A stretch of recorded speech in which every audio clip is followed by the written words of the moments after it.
Welcome everybody to our TEP and STEM Lyceums webinar entitled Pathways to Healthcare Careers. My name is Devin Simmons, and along with our TEP program manager, Heather Hill, we are presenting this webinar series presented by Claude Moore Charitable Foundation. I'm going to share my screen so that you can see everything. And one second, everybody. So, like I said, this is our webinar series, Pathways to Healthcare Careers, sponsored by the Claude Moore Charitable Foundation. My name is Devin Simmons, and again, Heather Hill is our Teacher Enrichment Program Manager, and we are excited for this webinar series. The Center for Excellence in Education was founded in 1983 by Joanne DeGennaro and the late Admiral H.G. Rickover, who is the father of the nuclear navy and civilian uses of nuclear power. And CEE's mission is to nurture high school and university scholars to careers of excellence and leadership in STEM. You may visit CEE's website to learn more about the center's cost-free programs for students and teachers, such as the Research Science Institute, USA Bio Olympiad, Teacher Enrichment Program, and STEM Lyceums. We are pleased to have on the schedule was two extremely insightful speakers for today's webinar. Our one that we have today is Raj Vatsa, and we have Shirley Leffler-Batsdar, but something came up with her, so she won't be able to join us. But I know that she is a very insightful speaker and has a wealth of knowledge. So if you are able to, or if we are able to contact her after this webinar, we'll be sure to give you more information about her. But Raj is a 6-year student in the MD PhD program at Harvard University, pursuing a PhD in health policy, concentrations and methods for policy research with a focus on domestic and global maternal health. He is originally from the great state of Michigan, go blue, but moved to Arizona as a child, where his passion for healthcare and service of under-resourced communities crystallized. Ross subsequently attended Harvard College, where he graduated in 2018 with a degree in applied mathematics and global health and health policy. His professional interests center on enhancing care for vulnerable patient populations, particularly in maternal and newborn health, and leveraging quantitative methods to achieve that goal in evidence-based manner. Ultimately, Raj aspires to become a physician with expertise in clinical obstetrics and rigorous analytic and quasi-experimental methods to accelerate outcomes at both the individual patient and systematic level.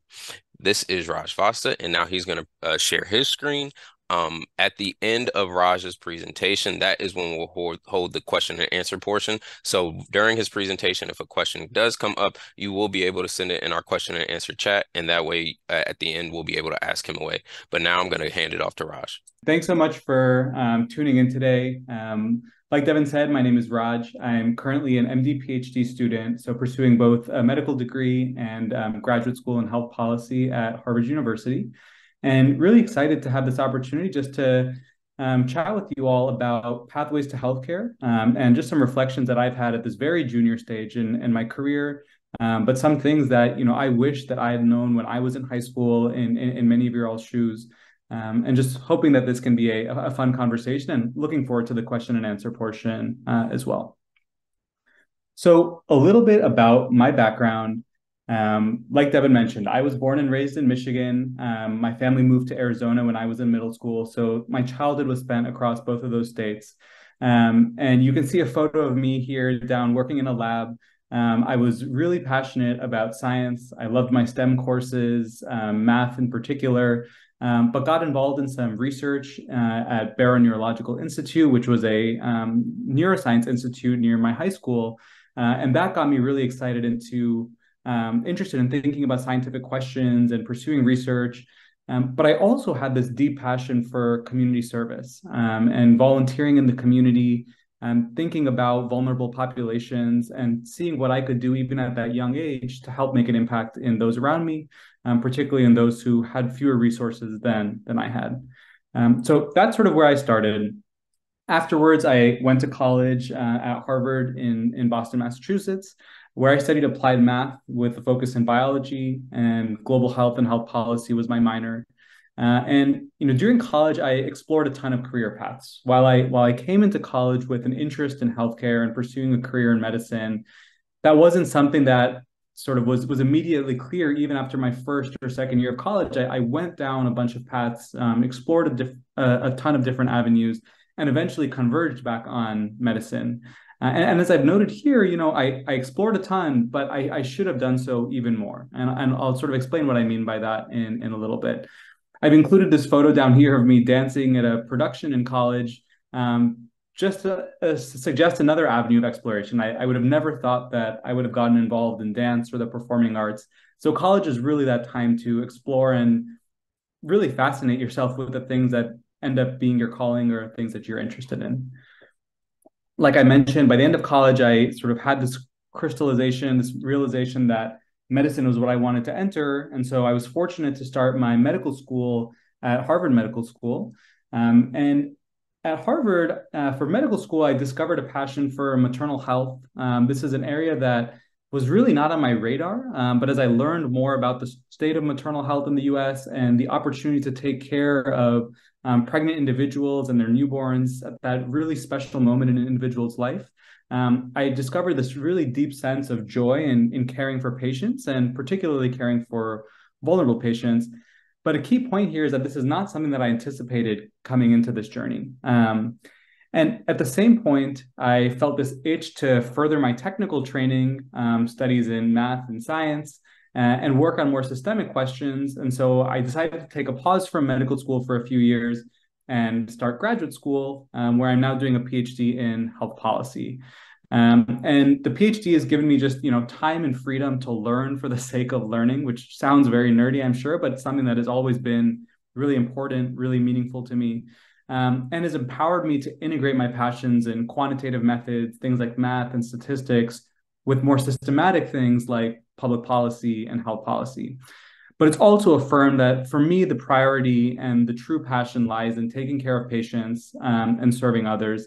And so I'm excited to go back to medical school once I finish my PhD and then continue my medical training.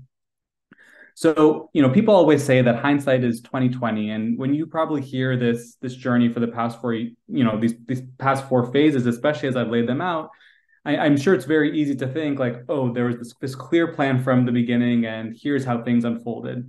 What I can assure you is that that's certainly not how it happened. And there was a lot of serendipity along the way, but also a lot of really valuable lessons that were incredibly formative in me getting to this place currently. So let me sort of walk you through some of the evolution in my thinking. When I was in high school, so in this childhood phase of my life, what I knew was I loved science, I loved service. And in my paradigm of thinking at that point, a love for science and a love for service meant that medicine was the correct career path. Like I was destined to be a doctor. That was the way to fuse an interest in science and service. As I later learned, that is a myth. And I think it's an empowering realization that that's a myth because there are truly so many other ways to fuse those two interests. And so in college, that was the big learning, that there were, in fact, numerous pathways to pursue an interest in healthcare. And the single greatest thing that you can do at this stage in your training, whether you're in high school, even in middle school, or starting college, is that it's really important to take the time to reflect and explore. And I'll unpack that in the future slides. What medical school taught me was something that in college I didn't even have perspective on, which is that a career need not involve wearing one single hat. There are creative combinations that exist to fuse one's various interests, basically in any combination of things that you might be passionate about. For me, that was a deep interest in patient care, so medicine made sense. But I also had this deep interest in statistics and math and thinking about policy. And so pursuing a PhD in health policy also made sense. And all throughout this journey, what has been most helpful to me is finding good mentors and role models. These are people whose lives that who I see doing the combination of things that I like doing, or people who are just pursuing combinations of things that are really meaningful to them. And it suggests a roadmap for finding that career where you don't just have to wear one hat if there are multiple things you're passionate about. With some creativity, with some good mentorship, you can find a way to fuse a variety of career interests. And what graduate school taught me, and this is a little bit sappy, perhaps, but as cliched as it is, I think it's really true, is that it's very important to follow your heart, to strive to create a life that gives you joy, both personally and professionally. And this is an old adage that my dad used to say to me growing up, which in the moment I chuckled at, but I think it's so true, is to not chase success or things like prestige. Do the things you love and let success and prestige and those types of things come chasing after you. So, I previewed on the first, on the last slide, some of the lessons that I've learned over my journey from childhood up through graduate school. I want to sort of distill three other key lessons that, if you come away from this presentation with three things, here's what I would hope those would be. The first is to, zoom out and explore. And so, as I shared, I had some, very formative experiences for sure when I was in high school. These are things that certainly inspired and influenced the type of life that I wanted to live, but they were also sort of naive. I was living in this tunnel where I didn't know what all options were out there in this world. I had this passion for science that led me to do things like research at Barrow Neurological Institute. And I was really fortunate to attend the Research Science Institute, which is a terrific program that the Center for Excellence in Education puts on. And I also had this passion for service. Faith was an important part of my life growing up. I was involved in an organization called Build On that was sort of had a focus on education and literacy in underserved communities in the US and even on a global scale. And so I had this notion that when I like these two things, the path for me down the road is to be a doctor.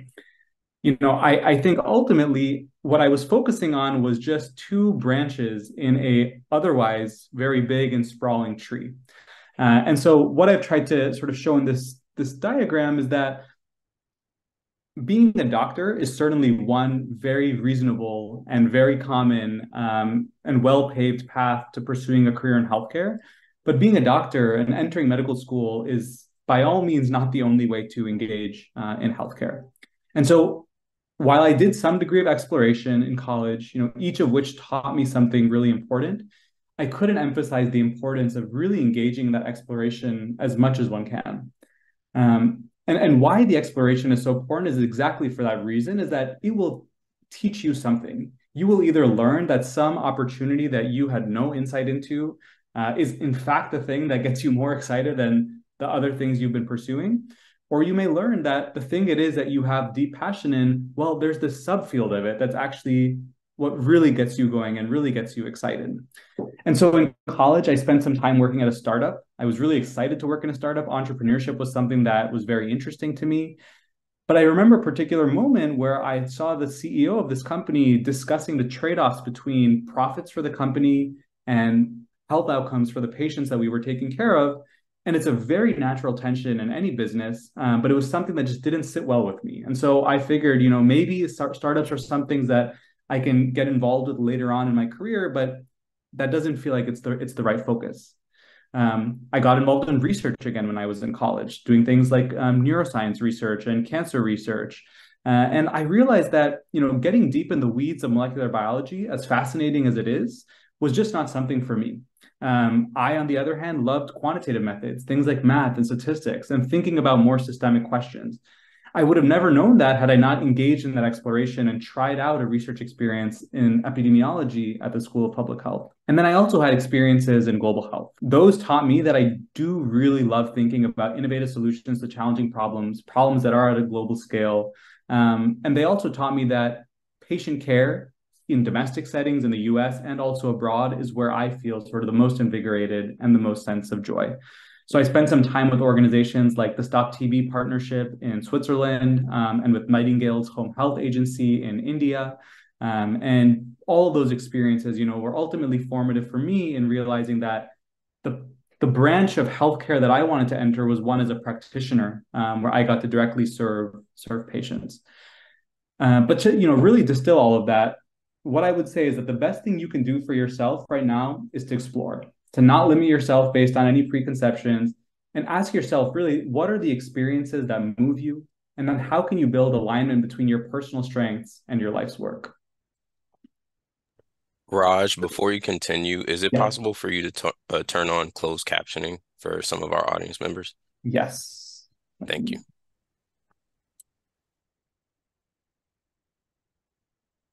Do you know where? I see it at the bottom of your presentation screen. Oh, here. Yes. Is that better? Okay, perfect. Perfect. Sorry about that. So the second big lesson that I would share is really pushing yourself to ask the deeper questions. And these are some questions that I had no perspective on asking myself when I was in high school, and so I'm certainly not expecting that you're asking yourself these questions. But there are questions that I wish I'd asked, questions that I wish I'd thought about when deciding, what is that right career path for me? Why is it not the case that a love for science and a love for service means that medicine is the thing that one has to do? And so I'd start by asking, what are the topics and questions that get you most excited? For me, that was something like alleviating human suffering, being with patients. But for you, it could be biomedical innovation. It could be managerial solutions to healthcare delivery. It could be quantitative approaches to social impact. Once you've answered that question, I think an equally important question is, at what level do you want to tackle those questions? For me, I knew there was an element to which I wanted to work on those questions at the individual level. I wanted to take care of individual patients. But I also wanted to get involved at the systemic policy level. Think about how public policies and health policies can influence the healthcare of an entire society at large. For other people, that might be the corporate level, it might be the professional academic level. But really asking yourself, once I know what that topic or what that question is that I want to spend my life working on, or one of the things I want to spend my life working on, at what level do you want to tackle those questions? The third thing that I would ask is, with whom or how do you want to spend your days? I think it's really important. This is a very personal thing. For me, that involved caring for individual patients in a hospital setting. For other folks, that might have been ideating with thought partners in other domains. So, if I were more entrepreneurially minded and wanted to work in that startup ecosystem, working with thought partners in different business sectors or creating solutions with fellow scientists and innovators, that might have steered me in a completely different direction than being in a hospital at the bedside working with patients. And so ask yourself, with whom and how do you want to spend your days? And the fourth, and I think certainly not the least important, all a very, very important pillar, is asking yourself, what are your other priorities in life? Our jobs, our professions, academics, these are all core pillars to life at this stage, but there are other priorities that we should never forego. Things like family, financial well-being, hobbies, community service, advocacy. Really keep those at the back of the mind when you're deciding, what that career path is that you want to pursue, because life is far more than just work and our jobs and our training. And so it's important to create balance and create joy in all of these facets. And, the third lesson, also maybe a little cliched, but I think so true, is to follow your passions relentlessly. I've put an asterisk here just to say that, there are certain requirements that will be imposed on you, certain check boxes that you might have to check. So you may not have the full autonomy to just do whatever it is that you want to do at all times, but conditional on meeting those specified requirements, follow your passion sort of relentlessly. The best way to achieve the career you want is to be yourself. And let me sort of provide some examples and some context on what I mean by that. When I entered college, when I knew that, medicine is maybe this career, this dream career that I wanted to have, my frame of thinking was, okay, what are all the things that I need to do to get into medical school? What are the pre-med activities? What are the pre-med majors? What are the pre-med volunteering organizations? Sort of, what are the pre-med things to do? Even as someone who may be interested in going to medical school, there is no one right way to do pre-med. The best way to do like pre-med is to do your version of pre-med. For me, that meant pursuing applied math as my major because math is what I loved instead of molecular biology. For me, it meant pursuing leadership roles in dance and peer advising rather than in traditional pre-med volunteering activities. And how do you get away with doing something like that? It feels like, oh, if there's this sort of set list of things that people have been doing for many years, why would you veer away from that course? The reason is that, spending time doing things that you're passionate about will make even the most taxing and demanding of moments feel feasible. This includes things like hobbies and other activities, no matter how unrelated they feel.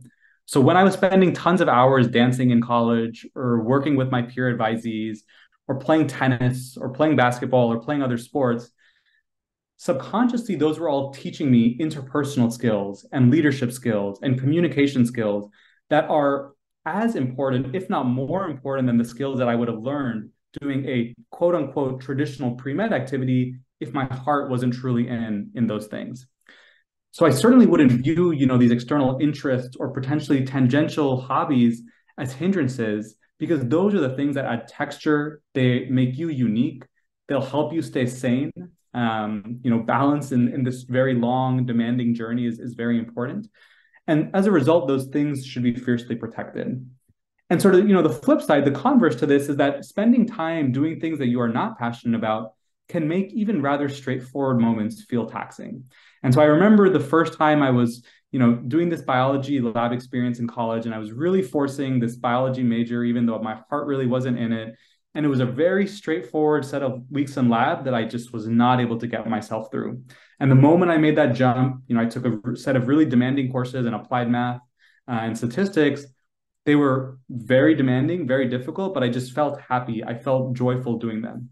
And ultimately, what the win-win situation here is that doing those things will make you happy.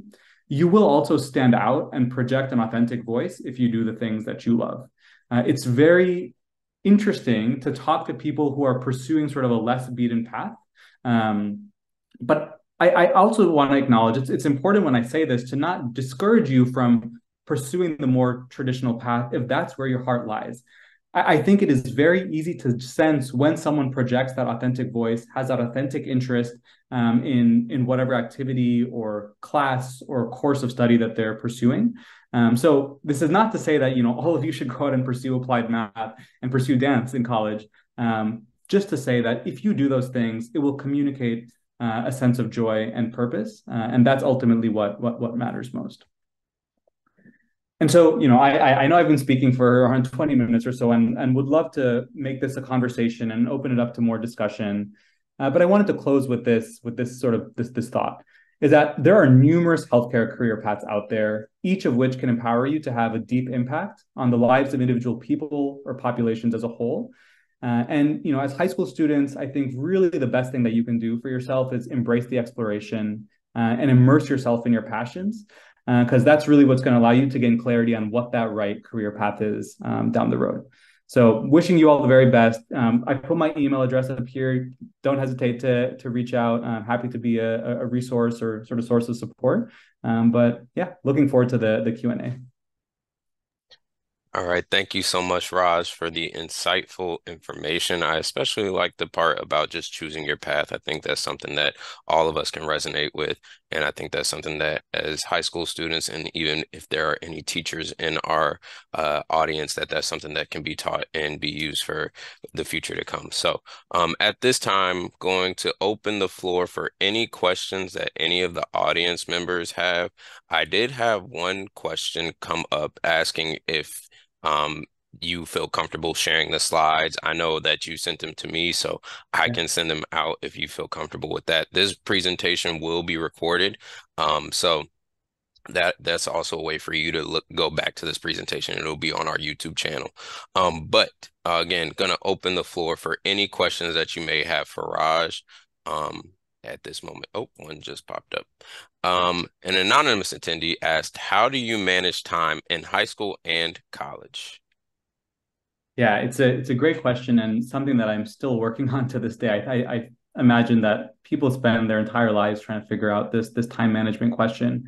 I feel like what's been the most helpful strategy for me in managing my time is saturating my time with things that I really enjoy doing.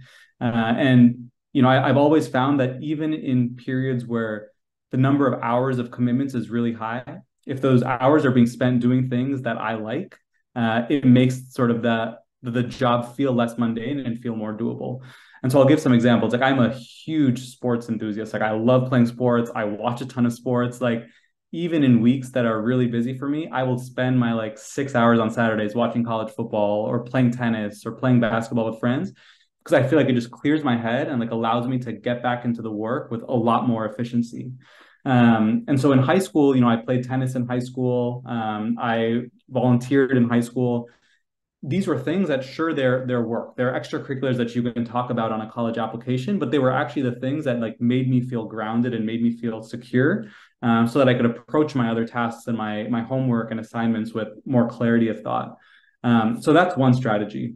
The other strategy, which I think is maybe more concrete, something that I've done a lot more recently, is calendar, perhaps obsessively.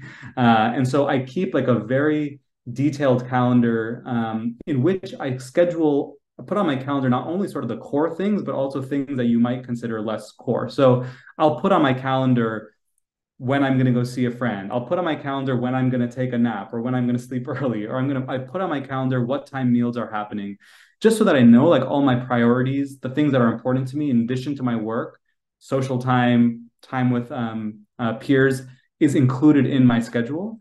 And so I think just sort of a combination of aggressively calendaring and filling my schedule with things that I enjoy doing. These things are a lot easier said than done, but those have been helpful to me with managing my time. Absolutely, especially the calendar piece. I understand how important calendar is, and I know you are very busy, so I know that calendar comes in handy. So I have a few more questions coming in. One from Priya, and they're asking, please suggest a good strategy to develop science interest in middle school. I know that science has probably been a big, big passion for you, and so how did you develop science interest in middle school? Yeah, it's a great question. If I really go back to it, I think what I think my teachers encouraged me to do when I was in middle school was just like ask a lot of questions. And I think science fairs are a thing that exists at the middle school stage. But more than science, more than sort of the actual activities like science fairs and science olympiads, which are available for students to engage in. I think the best thing for a parent to do or for a student to do or for a teacher to do at that stage in a child's life is just encourage them to like ask questions and ask them, how would you go about answering that question? Like, I feel like that at the end of the day is like what the scientific enterprise is all about. And so a lot of my teachers, when I was in school, they would ask me, what is something based on what we've covered in class that you're interested in? And I found that to be like a very exciting exercise. And I remember in retrospect how off the mark I would be about proposing science experiments that I thought were feasible for a middle school student to do. That now in retrospect, I'm like, a doctoral student may not even be able to work on this project. So it's very likely going to be the case that, and what a student thinks is a feasible question to answer at that point is totally not feasible. But I think the exercise of asking questions and thinking about how would you answer that question, once you start doing that exercise a lot, you will land on a question that for a student in middle school is feasible to answer. And I think that's sort of where the love for science comes. And then I think also just reading. I found that like the textbooks that were assigned to me in classes, sure, those were something. Sometimes those tended to be a little dry, but there was often something in there that like led me down some Wikipedia rabbit hole or watching YouTube videos on a topic that we talked about in class. And so I think just encouraging exploration in areas beyond what's sort of covered in pure coursework is what I might recommend. Absolutely. Definitely asking questions is a big part. So I have a few more questions, some from the attendees, one from my colleague. But the first question that I have there been times when you found yourself questioning your decision to pursue medicine, and how did you overcome that doubt? That is a really good question. Yes, that's incredible. And the answer is 100% yes. So for a variety of reasons. So I think, early on in college, I certainly questioned that decision when I was talking about sort of, having this naive conception initially that a love for service, a love for science is why one should go into medicine. When I was initially exposed to the tons of other career paths out there in healthcare, whether that's things like healthcare consulting or things like working in public health from a governmental or NGO standpoint, or working in healthcare finance or healthcare management, like there are so many ways to have a career and an impact in healthcare that are not going into medicine or going into medical school. And so when I was just exposed to those things, I was like, oh, which of those things do I want to do? Because all of a sudden I was exposed to such a variety of ways to have an impact in the space that I thought I wanted. And so what helped me in that moment was just a lot of trial and error, trying my hands out in the entrepreneurship space, trying my hands out in research, trying my hands out in global and public health policy, and seeing what it was that like really resonated with me. And then also answering the question for myself, at what level and with whom do I want to be doing that work? And I found out that for myself, a lot of meaning comes from being at the bedside with patients, being with people in moments that are very vulnerable for them, and doing whatever it is I can to offer a source of support and comfort. And so answering that question for myself personally is what drew me back to medicine and patient care as a thing I wanted to do. Once I got to medical school, the questions and the doubts arose again for a slightly different reason, which is that medical training is very demanding and very rigorous. There will be times as a medical student where you'll be in the hospital for 24 hours in a row, and times in residency where you'll be working entire weekends. There's a sort of a joke in medicine of a golden weekend, which is when you have Saturday and Sunday off, which is sort of what a normal weekend is for most jobs. And so there was times when I was like, oh, am I cut out to do this? Is this the sort of lifestyle that I want to live? And what helped reconcile that doubt and that sort of questioning was, again, being at the bedside with patients, being in those really long days in a hospital and coming home and being like, wow, that was fulfilling for me. That felt rewarding. And the answer to that question is not going to be yes to everyone. And so I think it's important to do that exploration when you're in college, shadow a bunch of physicians, see what it's like to be a day in the life of a hospitalist or a primary care doctor or a surgeon. That's the type of exploration that I didn't do a lot of in college that, I feel fortunate that I've done that exploration now as a medical student, and I've really enjoyed the things that I've been exposed to. But I could have just as easily imagined a world in which I was caught off guard by the day in the life of an actual doctor and been discouraged that maybe this is not the right career path for me. So certainly there's been a lot of questioning along the way. I think what has really given me clarity that this is the path for me is trial and error, doing that exploration of different paths, and ultimately asking myself the question, like, is this thing giving me joy? And if it is giving me joy, then I'm willing to go through potentially painful and long and laborious hours to achieve that. I hope that's helpful. Absolutely. It reminds me of just something that I've always been taught is finding your why. So finding your why for whatever it is that you do is what's going to keep you going in whatever career field you choose. So thank Absolutely. you for that, Raj. Absolutely. Have two or three more questions. Have you already had you already figured out in high school that you wanted to do healthcare, or was it in college? Yeah, so that's another good question. I think to a naive degree, yes, I knew that healthcare was what I was interested in high school. Like I knew that I enjoyed thinking about human health and working towards improving the health of other individuals. But as I've shared before, I didn't really know what the different ways were to do that. And so my conception of like medicine being the only way to do that when I was in high school was totally wrong in retrospect. It's a thing that I ended up settling on, 4 years later. But I would say sort of like the real clarity that I had of like how I wanted to be involved within healthcare came in college, but the interest in like healthcare in general came in high school. The caveat or the thing that I should add to that is it certainly does not need to be that way. And I think one thing that is really important to note is that it's never too late to get into medicine, despite how long of a training path it can be, even if like being a physician is what you want to do. Um, I have classmates at Harvard Medical School with me who studied English for 4 years in college. They went out and worked in a nonprofit for 6 years post grad, and then realized, this healthcare thing is actually what I want to do, and started medical school at the age of 30. I was reading this article the other year, that sounds weird, but it was last year. I was reading this article of a student in Louisiana who graduated on from med school the same day as her mom did. So it's never too late, and if that passion is there, you will find a way to sort of go through the training. The other thing that I think is really important to say is that a lot of the time, patient care we equate, especially at an early age, to being a physician. There are a ton of other caregiving pathways out there. So nurse practitioners, physician assistants, certified nurse anesthesiologists, being a doula for women who are undergoing pregnancy, um, being a pharmacist, sort of the list goes on and on. And so I think even within healthcare, if you want to be involved in patient care, exposing yourself to those variety of career paths and saying, do I want to be an orthodontist? Do I want to go into and prioritize oral health and dental hygiene? Or do I want to go into sort of allopathic medicine so that I can practice as a surgeon down the road?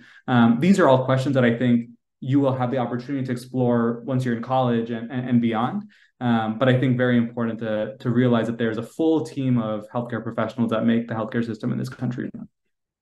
Absolutely. And we need all of those healthcare Yeah. professionals. So, choose your route.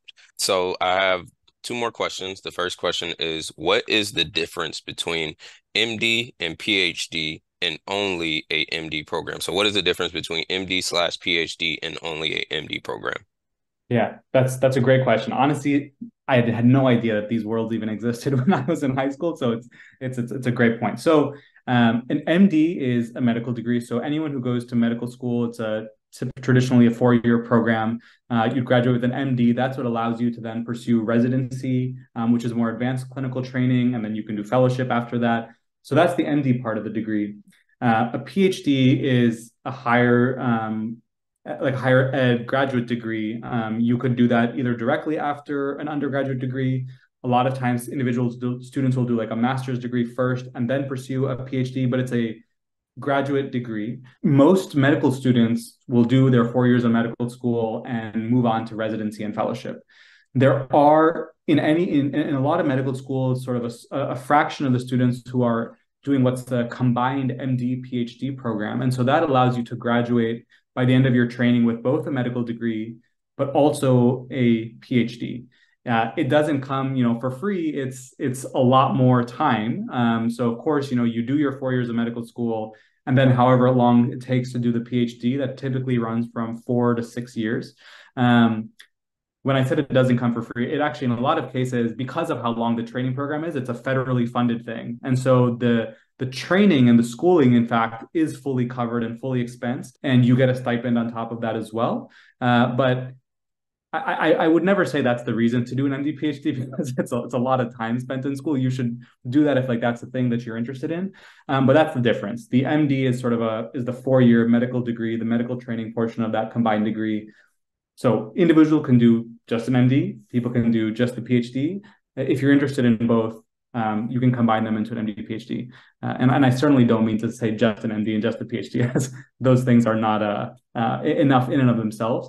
But it's not the case that you have to do an MD and a PhD if you want to go to medical school or practice in healthcare. Thank you. That was very insightful.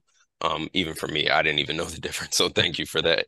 And the last question is, or if the last question right now, if you do have any questions, feel free to drop them in the question and answer chat, and we will be sure to answer those.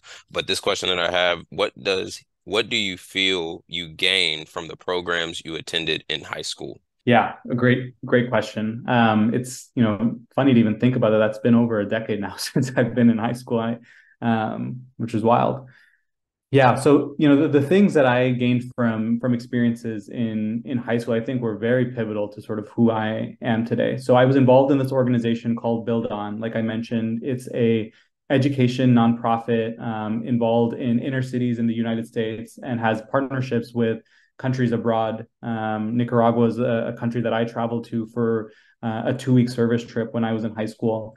So working with that organization, I think really helped me mature in my understanding of like how it is that I wanted to like serve other communities and engage in service with other people, and sort of taught me sort of the value of like, or sort of the personal mission that I have to sort of spend my life advocating for people who have less access to resources than I've been blessed to have in my own life. So that was really formative. Being involved in a research lab and in this research science institute that Center for Excellence in Education puts on was really formative for me in like engaging in this, or telling me, or sort of showcasing to me that process of like asking questions and coming up with answers to them is something that I really enjoyed doing. I will say that in the moment, as a high school student, you're often not allowed to do a lot when you're in labs, which makes sense. You're at a very junior level of your training. There's not a lot of responsibility that you can be given. And so in the moment, I felt like, oh, I'm just going into these labs and reading papers for my entire time that I'm there, not really getting involved in experiments or just sort of watching a lot of people do things. But what I sort of observe day in and day out is there's a lot of grit and resilience that's required for this thing. That's something that I find inspiring.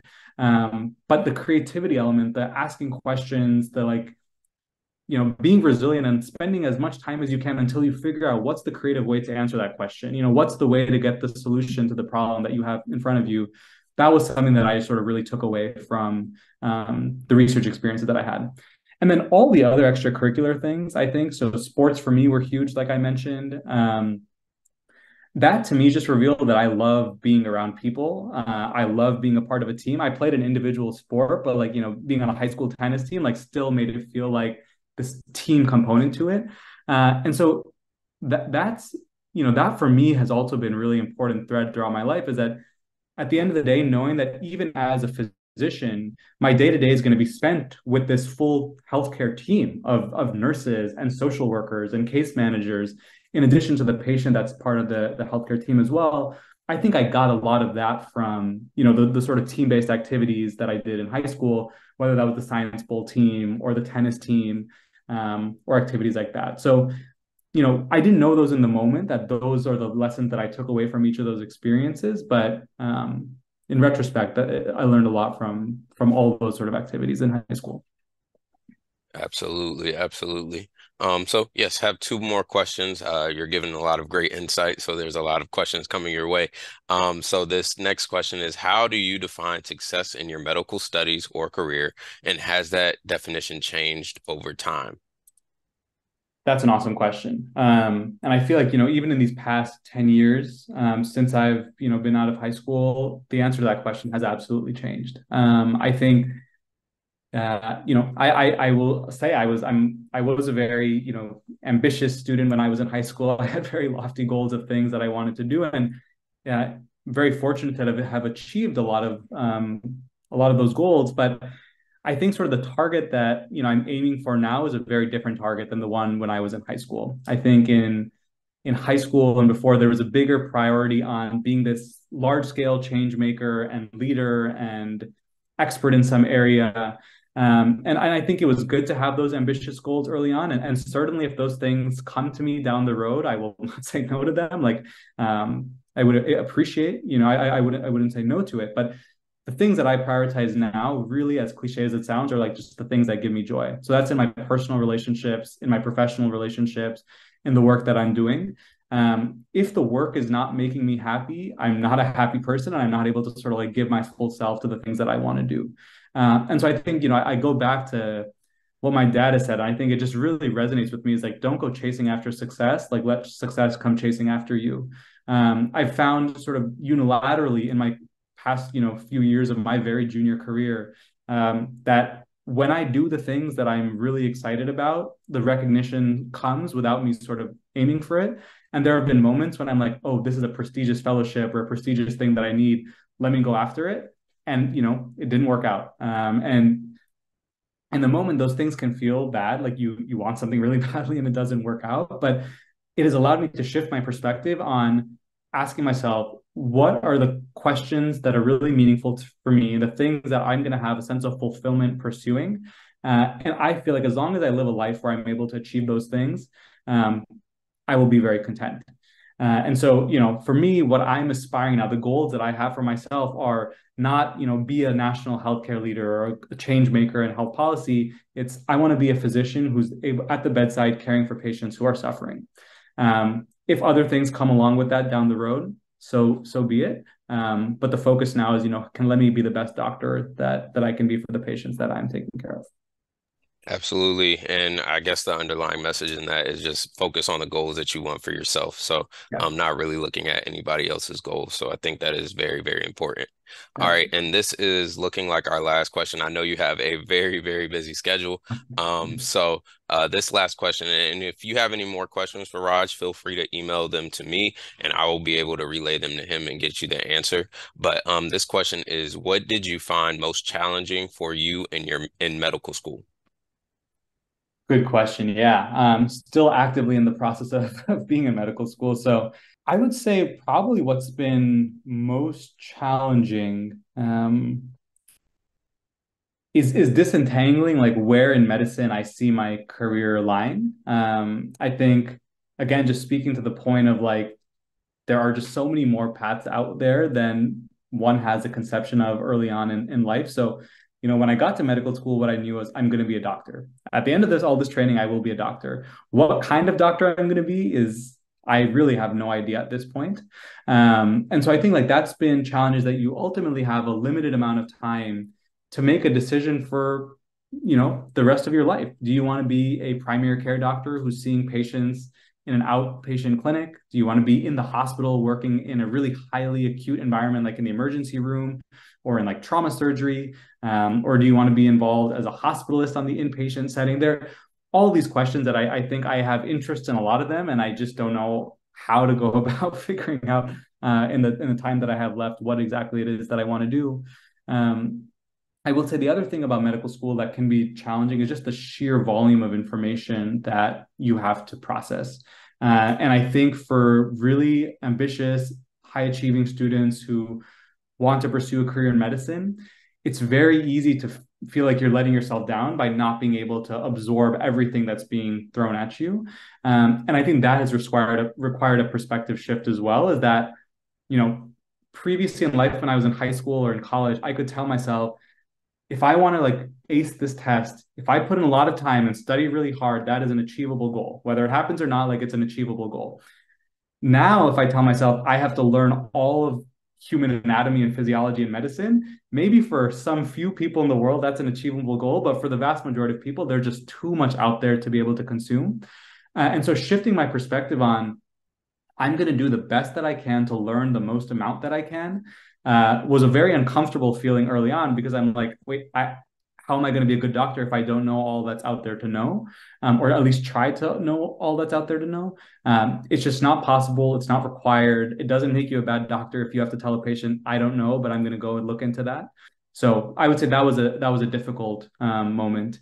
Um, and then, sorry, I have a lot of answers to this question. I'm realizing challenging things. The last thing that I will say is that it can be really difficult to be with patients when they're suffering. I think that often, we often think about the beauty of medicine is that when someone heals and someone recovers, you have played a role in that, and that's very gratifying. I think what's very challenging is when you try everything you can and the patient doesn't make it through or gets worse, or doesn't find sort of the role that you played in their life to be helpful and maybe detrimental.